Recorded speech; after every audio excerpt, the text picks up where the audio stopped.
Hey guys, Sean, Leslie Lover Dummies. This thing has been killing me to try. Sorry guys, I know it's been killing you too. So what I've done is I converted my HDR50, and this could possibly be done to, well, it could be done to HDP50, HDP50 compact even. Hang on, I'll show you the picture here because obviously it's already assembled. So here's a photo.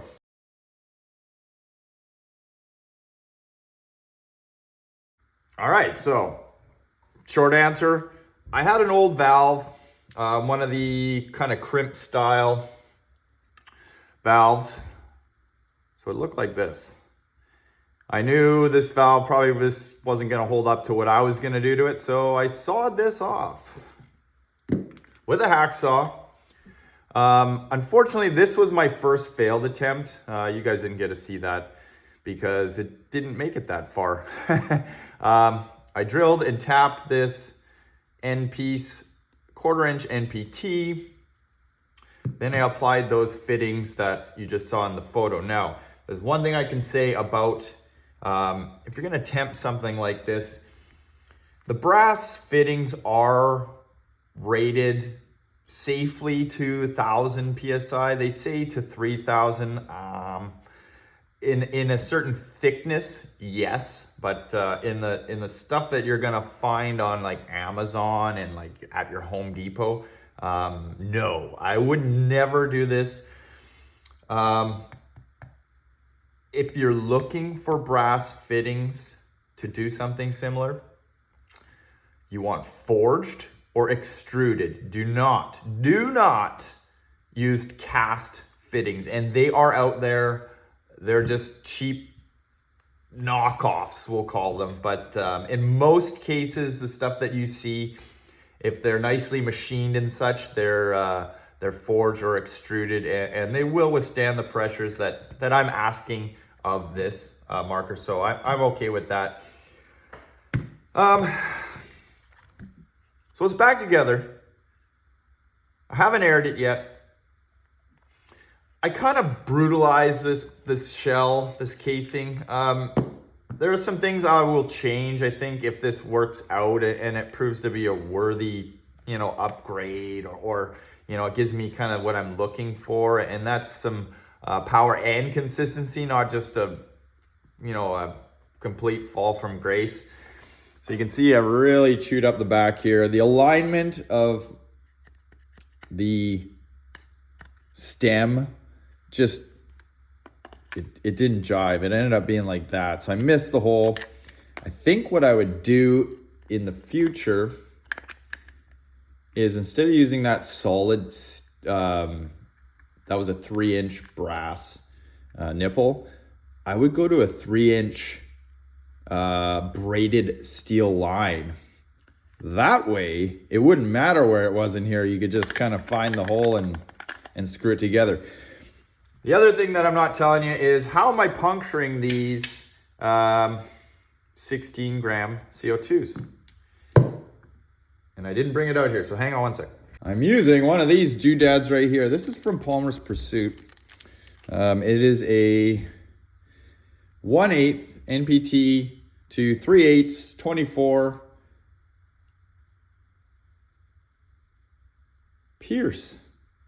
piercing adapter. So no one do that one. There's one that's pre-pierced. It literally just threads in like this, and it works the same as any other piercing option. Once it gets kind of tight, you just give it a crank and she goes. And then obviously 1/8 NPT, which is pretty common. Yeah, well, enough talking, because I don't even know if this thing's gonna hold air. And if it doesn't hold air, then I'm gonna have to make an adjustment. I wasn't happy with the tapping depth. I need to make a modification to the tap because it's kind of a blind hole. It's not really blind, but I can't tap all the way through. And the way NPT taps work is they are tapered. So the deeper you go, the deeper that taper, and the better you can set your your fitting. So currently I've only got maybe like, well, not on this fitting, but on the 1/4-inch pipe that's in here, I've only got about 4 threads biting, and I don't know if that's enough to seal. So I may have to make an adjustment there. So let's just do it here. Make sure the marker is safe. The other thing I'm running, I'm trying some different barrel springs. They did arrive. Somebody asked me about those the other day. And I'm not even sure I got the right size. It fit. It's a little bit stiffer than the Home Defense 24 one, but I don't think it's as stiff as I wanted it to be. So any case, got a new cartridge here. A little dab will do ya. This might be all for naught. Oh yeah, and I was saying I really kind of brutalized this inside here, and that was because, well, I already stripped a bunch of screws in this case, in the clamshell. They don't like to be taken apart as many times as I do. So I'm probably just gonna have to pick up a new case. So I wasn't too concerned about making that really ugly hole there. So let's thread this guy in here.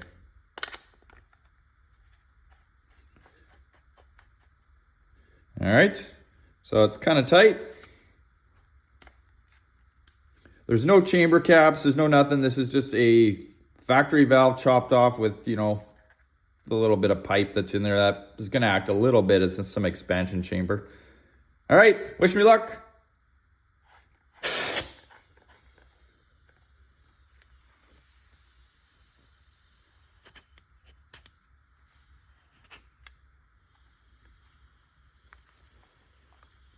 Well, it did not. I can hear a leak. And I betcha that's my 3 threads there. Okay, you know what? I'm gonna save this video. I'm gonna tear this apart really quick, and I'm gonna make that adjustment that I was talking about, and we'll see if bummer. All right, well.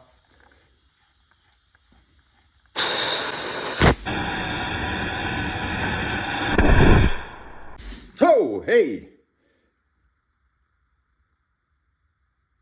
It can work though. Look at the size of that. Look at the size of that hole. All right, so this worked out better for you and me because now we both get to see, well, you get to see what's actually going on. So, in the name of making this thing work, so this is a NPT Tap. It is tapered from start to finish.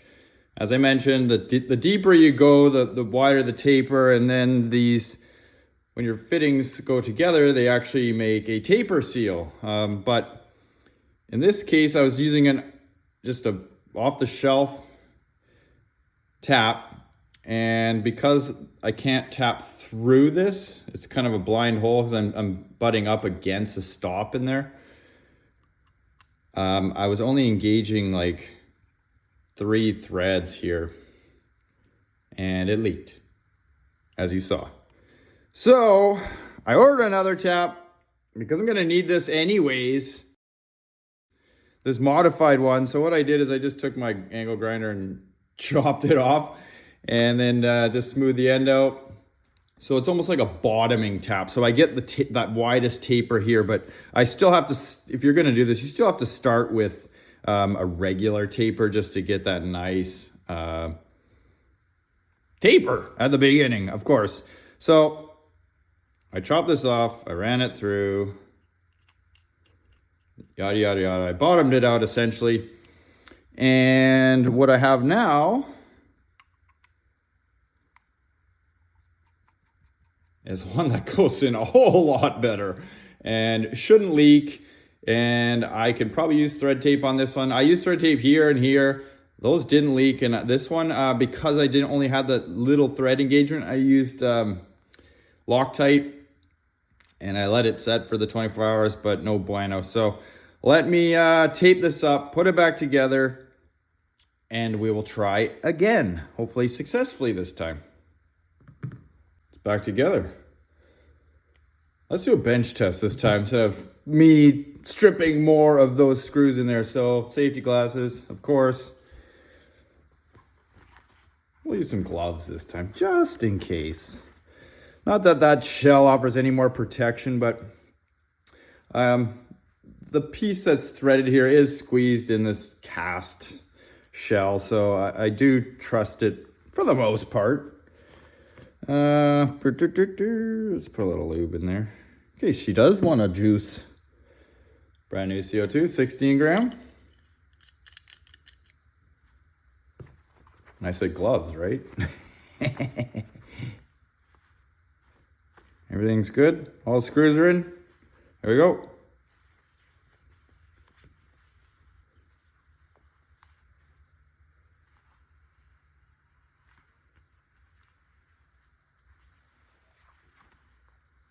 Can still hear a leak.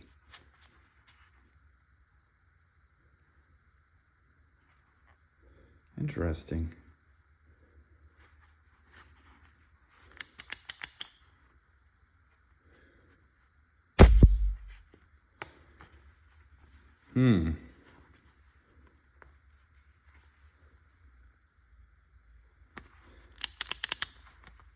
What are we doing here? Okay, we're gonna have to do a water test on this. So it turns out I think we have a flow problem, and that's interesting because this little 16 gram adapter here seems like it should flow just fine. I'm gonna have to inspect it. Maybe there's some garbage in there. So I have no leaks now. It's actually safe to hold it with no gloves now. The pin is popped, but you're gonna watch here. You can see the bolt. See how slow it is to reset? That should be slamming forward. Again. You can see it just slowly creeping forward. So the gas is not moving fast enough here. And I think this is a restriction. So unfortunately, I'm gonna blow another 16 gram here, but we'll get to the bottom of it. All right, well, that's a problem. So I grabbed the other one. I have two of these. Yeah,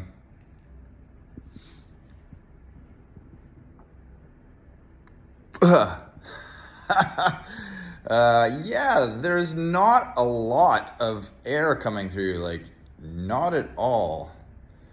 So I'm gonna have to run a drill bit through there. I'm not sure why or if that's by design. I've never used these before, so I mean, they might be to meter the gas, but I want more meter. All right, she's good to go back in. Whatever reason, the orifice in this was like absolutely tiny. So I grabbed the closest I could find, what I had on hand. You can actually see light through it now. So I drilled this 1 millimeter.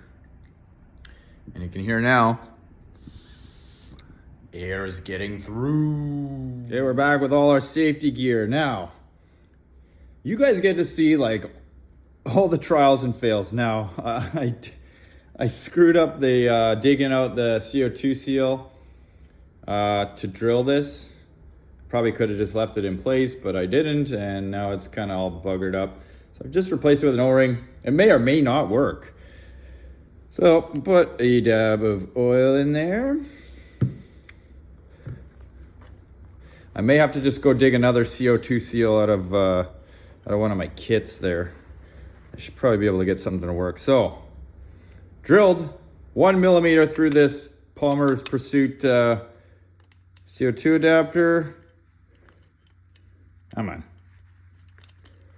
Let's hopefully it holds air this time.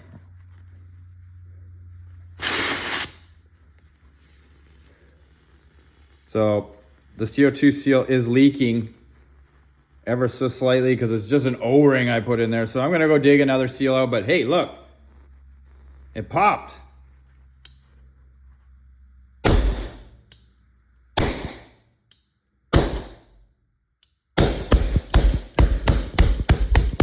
I lost a lot of CO2 there though. It didn't stutter though. It did just now. Hey, there's a good example right there. What your bolt's doing when you fire it. So it does enter the drum ever so slightly. Okay, get a different seal. This is the one, I know it. So I replaced the defunct CO2 seal. The O-ring that I had didn't work. So I have an FSC CO2 seal in here. Lube it up. Keep your fingers crossed. It's gotta work this time. The dry fit says it works. Fresh CO2, of course. It's got some tension. Oh! No leaks. No leaks. Oh, hey. Hello. All right. Let's put it back together and see what it does. Back together. It's been about 15 minutes. Since I fired that first shot, I left the CO2 in there. So it has warmed up a little. 12.7 millimeter, 8.4 gram steel ball bearings. Home Defense 24 tuning run.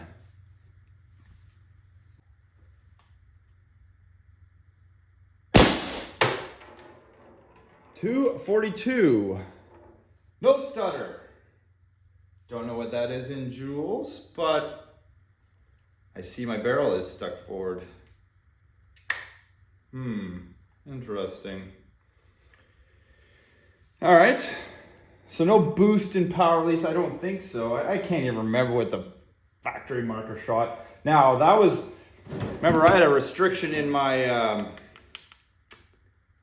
in that CO2 puncture. So that might be my new CO2 restrictor that I might have to drill to 1.5. We'll see, but I'm happy it's not stuttering anyways.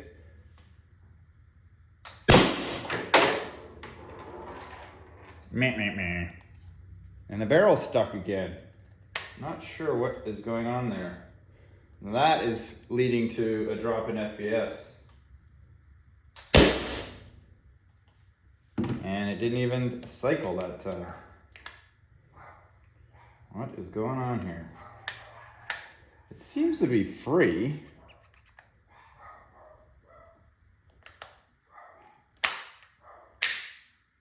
That could be my jacked up barrel spring in there actually causing me grief.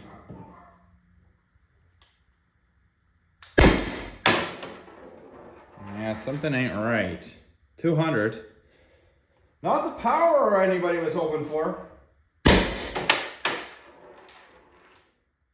186. I mean, maybe this leaked out a little over the time that I was mucking around with it. That's it. My barrel is stuck again. All right, well, in the essence of not running this video for 24 hours, I'm gonna have to open it up again. Does it work? Yes. Is it useful? I don't know yet. Obviously, there's some things I can change and things I need to experiment with, but it does hold air. It just wasn't that boom everybody's hoping for. And I know what you guys are gonna say. Doesn't matter the size of your CO2 cartridge. It's not gonna increase power. Well, that is mostly true. That initial expansion from a larger cartridge due to liquid spilling over does increase your FPS. Is it good for your marker? No, because liquid is bad for O-rings, of course. But I was hoping for a little bit more than that, so we're gonna keep poking holes in it. See ya!